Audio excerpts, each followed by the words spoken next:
Assalamualaikum warahmatullahi wabarakatuh. Kembali lagi sama gua.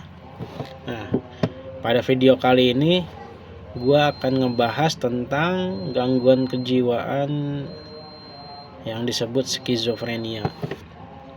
Nah, jadi skizofrenia itu gangguan kejiwaan di mana penderitanya mengalami yang namanya halusinasi dan waham.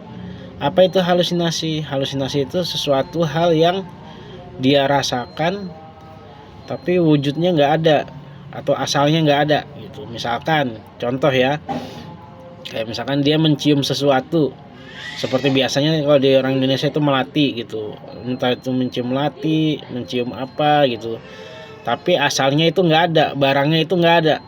Misalkan kayak daun melatinya atau bunga melatinya nggak ada, nah seperti itu. Atau misalkan dia ngerasa ada yang merayap di tubuhnya padahal nggak ada hewan apa-apa yang merayap. Terus misalkan dia melihat sesuatu tapi wujudnya nggak ada gitu, sebenarnya nggak ada, hanya penglihatan dia aja yang melihat gitu. Atau misalkan dia nggak dengar sesuatu, entah itu memerintahkan, entah itu menghardik, mencaci, memaki, atau yang lain-lainnya. Nah, tapi asalnya tuh nggak ada yang bilang gitu, nggak ada orang yang bilang, nggak ada siapa-siapa yang bilang gitu, hanya dia yang mendengar. Nah, itu halusinasi. Sedangkan kalau waham itu kayak sesuatu hal yang dianggap benar padahal salah. Kayak misalkan contoh waham kebesaran. Nah, misalkan apa waham kebesaran tuh, kayak merasa dirinya nabi, Tuhan. Nah, seperti itu. Atau merasa dia terpanggil sebagai orang yang harus memperbaiki dunia dengan menjadi nabi. Nah, itu seperti itu. Atau dia ngerasa dirinya sudah terlalu tinggi maka layak jadi Tuhan. Nah, itu waham itu. Waham itu udah banyak juga jenisnya. Kayak misalkan waham kebesaran, waham paranoid. Nah, kalau paranoid ini dia merasa dikejar-kejar oleh sesuatu tapi nggak ada asalnya gitu. Misalkan dia kayak pengen dibunuh, dia ngerasa ada orang yang ngejar-ngejar dia, pengen ngebunuh dia padahal nggak ada orang itu. Dia ngerasa ini cemburu sama istrinya atau sama pacarnya padahal pacarnya nggak pernah selingkuh gitu. Nah, itu. Nah, terus waham apa lagi? Waham curiga tadi ya. Waham konspirasi. Oh, segala halnya itu serba konspirasi. Seperti itu. Nah, misalkan saya hidup ini ada yang ngatur. Ngaturnya bukan, maksudnya yang ngatur itu tapi bukan Tuhan. Misalkan sistem orang atau negara seperti itu. Nah, jadi hidupnya nggak bebas, nggak apa, maksudnya terkekang atau bagaimana, dia nggak bisa ngapa-ngapain, harus dipaksa harus melakukan sesuatu. Itu kan waham konspirasi seperti itu ya. Terus waham cinta juga ada. Waham cinta di mana misalkan dia mencintai seseorang tapi seseorang itu sebenarnya tidak cinta sama dia, hanya dia ngerasa aja bahwa orang itu jatuh cinta sama dia gitu. Nah, ada lagi waham apa lagi? Banyak. Waham misalkan contoh waham curiga juga banyak ya, nggak cuman masalah percintaan, cemburu sama pacar.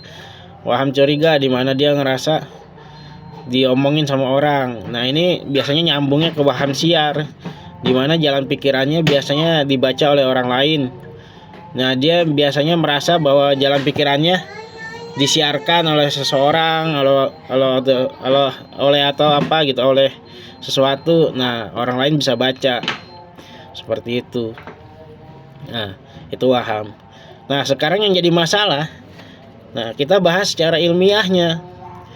Apa yang menyebabkan orang itu mengalami skizofrenia dan kenapa orang itu bisa mengalami? Nah, jadi masalahnya begini.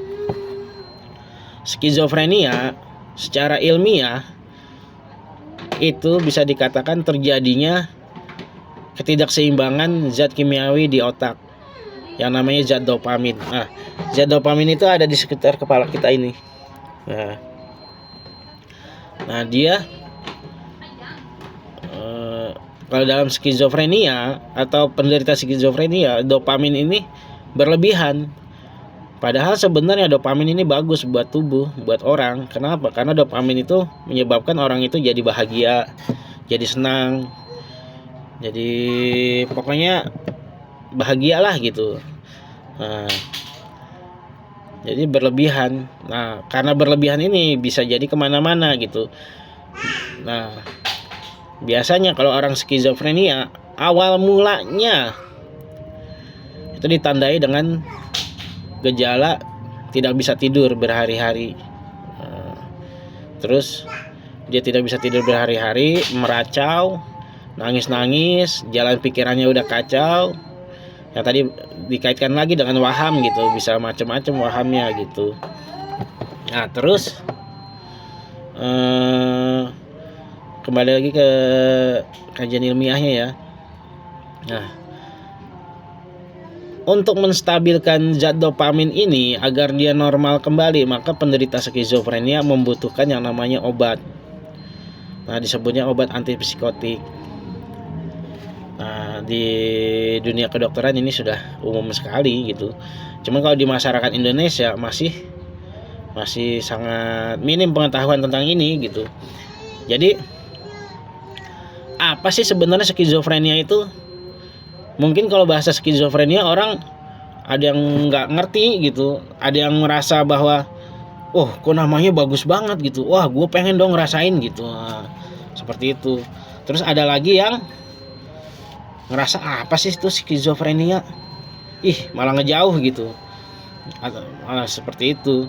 Nah, skizofrenia itu sebenarnya kalau dalam dunia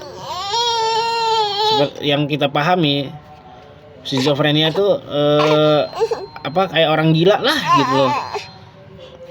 Orang gila. Cuma yang jadi masalah, kenapa kita ngelihat bahwa orang gila itu berkeliaran di jalan, terus udah menggelandang, pakaiannya udah kumel, lusuh, terus udah kotor, udah nggak mandi. Itu kenapa? Karena mereka tidak diobati. Nah, ini ialah yang harus dipahami oleh masyarakat Indonesia, bahwa orang gila itu jika diobati melalui pengobatan medis, dia bisa pulih.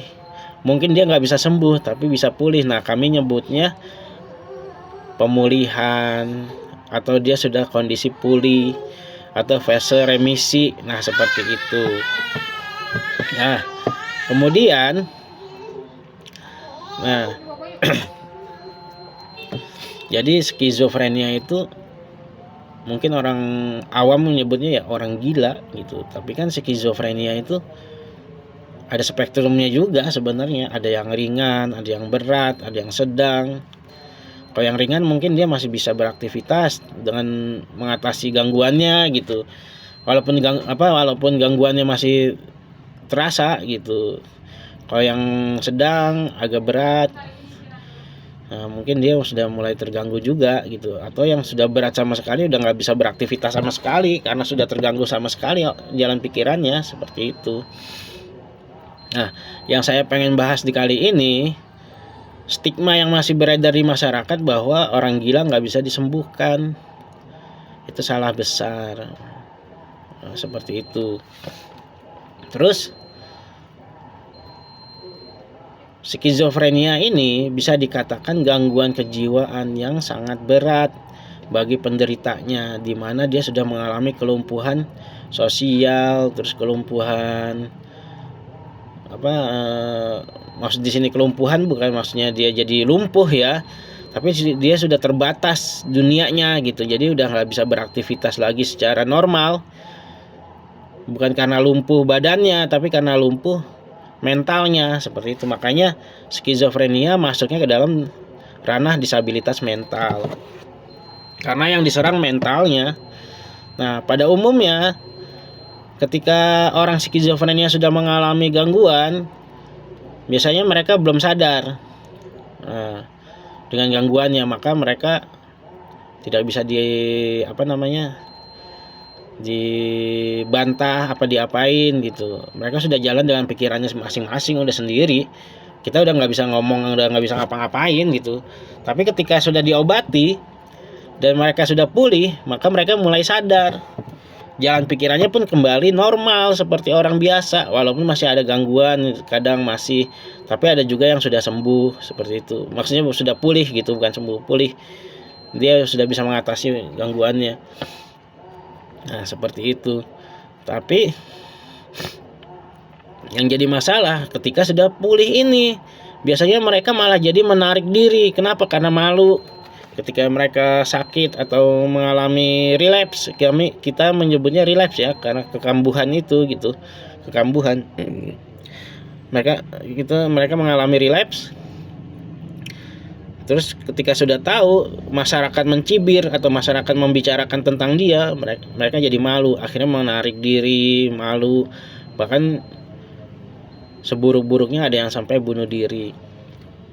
Seperti itu, karena mereka sudah merasa dunia ini sudah nggak ada tempat bagi mereka. Nah, itu masuk juga ke waham nihilistik, bisa seperti itu, atau waham mereka merasa bahwa sudah tidak layak berada di dunia, sudah tidak ada lagi orang yang mencintai mereka, itu seperti itu. Nah, terus apalagi ya? Nah, jadi itu tentang skizofrenia. Sekilas dulu ya. Kalau ada pertanyaan tentang skizofrenia, silahkan komen di bawah atau bertanya di bawah ya, di kolom komentar. Terima kasih. Wassalamualaikum warahmatullahi wabarakatuh.